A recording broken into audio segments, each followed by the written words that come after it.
Thank you for joining me for another quick hits conversation. I'm Dr. Robyn. With me today, I have Dr. Wayne Buckhanan, JC Glick, and Brandon Mahoney.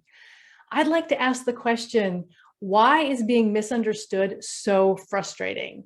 Brandon, can you kick us off? Yeah, absolutely. So to me, it's everyone has a desire to be understood when they communicate. I think that's just a want from all of us. And so to communicate with somebody and then not understand what you're saying, it's a frustration because like you want so badly for that person to understand you. For them not to understand it, just in your head, it's like it makes so much sense to me. Why can you not get this? Mm. And I definitely went with the whole communication is such a mess anyway. Like, how are we expected to take things that may or may not be clear in our own minds, somehow translate these into words and actions that the person on the other end is going to receive and hopefully recreate something vaguely similar to what we had in our head, but it's built on different experiences, right? So it's already just inherently difficult. But hearing Brandon, I went, oh yeah, part of it is that not communicating in a way that is understood is kind of a challenge to our ability to do that, right? It's this a challenge to our competency as humans, as communicators. Yes, I agree. But then the thing that Brandon pointed out that makes really clear to me is it's not like I say, oh, I failed at communication, let me try again. I'm always like, you failed at understanding me. I went a little bit more philosophical with it. I started with the idea that Maslow is incorrect. The basic human requirement at the base of all human need is connection.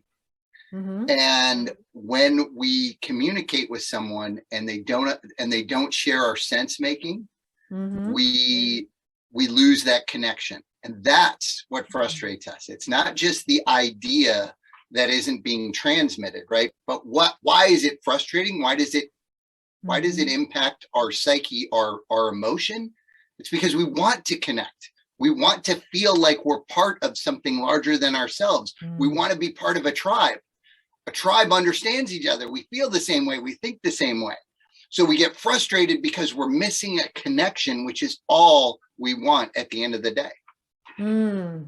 Yeah, I like that. So why is it that the frustration typically, at least in my case and in the case of my clients, is about the other person? You didn't understand me, not I didn't communicate effectively. Why do we turn it that way?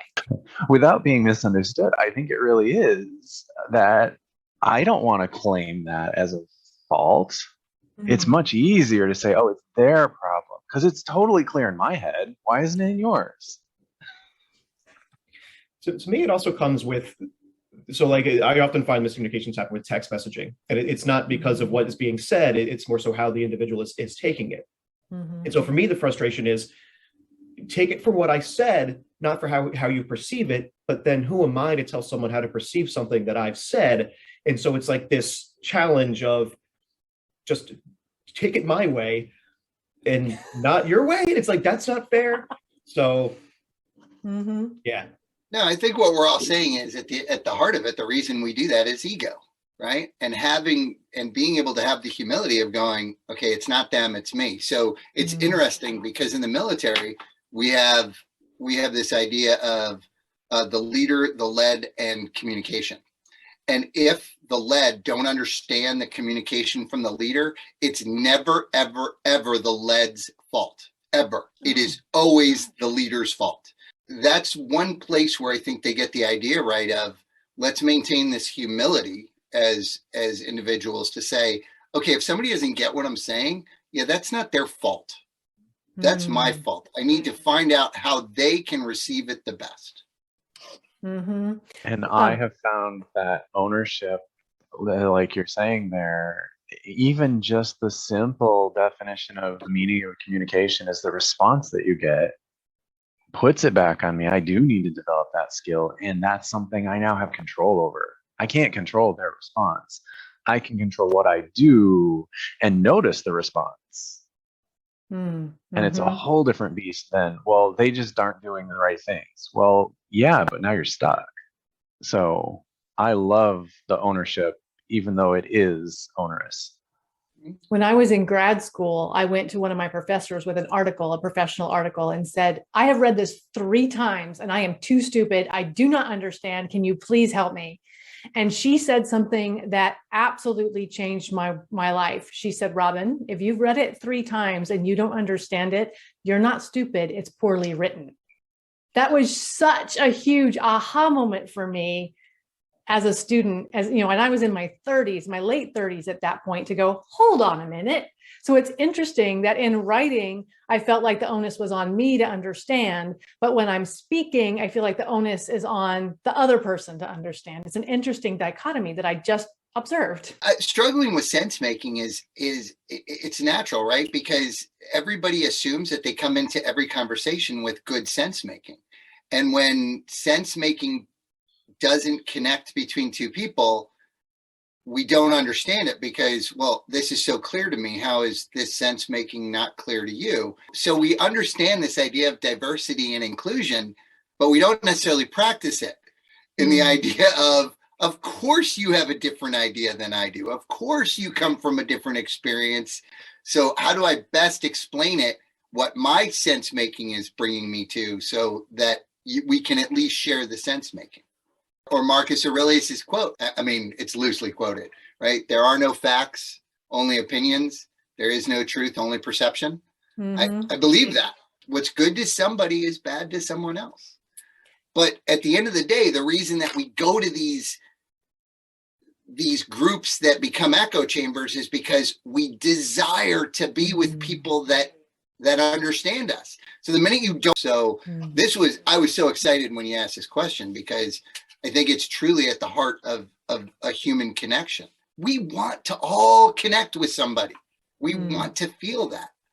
And when somebody doesn't get it, it's almost like, and I think you said it, Doc, it's almost a challenge to not just your sense making, but to you. So if I don't understand what you're saying, you're wrong, you're bad, as opposed to, hey, we just don't see it the same way.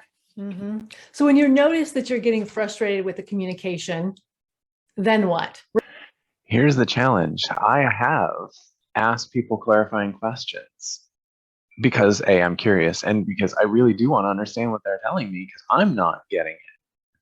And they often take it as a challenge somehow to their identity. I'm like, I'm just trying to figure out what's going on here. I'm missing something. Can you answer this question? No, I was clear enough. Time out, I'm lost. Too bad.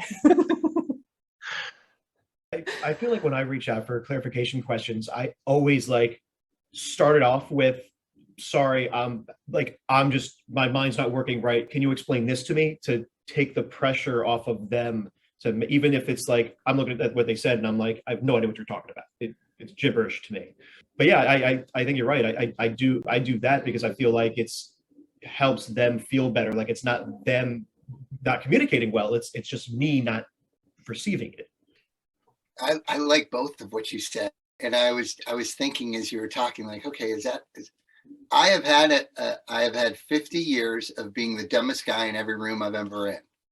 And I think that practice has set me up to be like, I'm very comfortable saying, I don't get it. I need your help. Like I'm just like, I'm a big dumb animal. Just help me because I don't get it.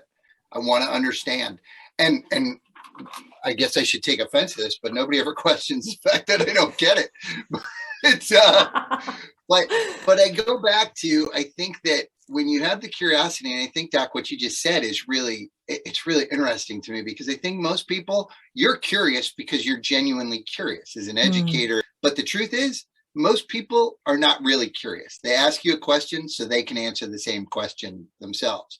So when people sense curiosity, I think a lot of times they go, all right, they're being intentionally obtuse, right? They're being, it's not real. But I think that humility piece, and what I tell my clients is humility and curiosity. Okay, I don't get it. There's something here that I need to know. And then ask real questions, be authentic. Well, that is our 10 minutes. So I'm going to cut us off there. Thank you so much for curing my curiosity about why it's so frustrating to have interesting conversations and then not be understood. So I'll talk to y'all real soon.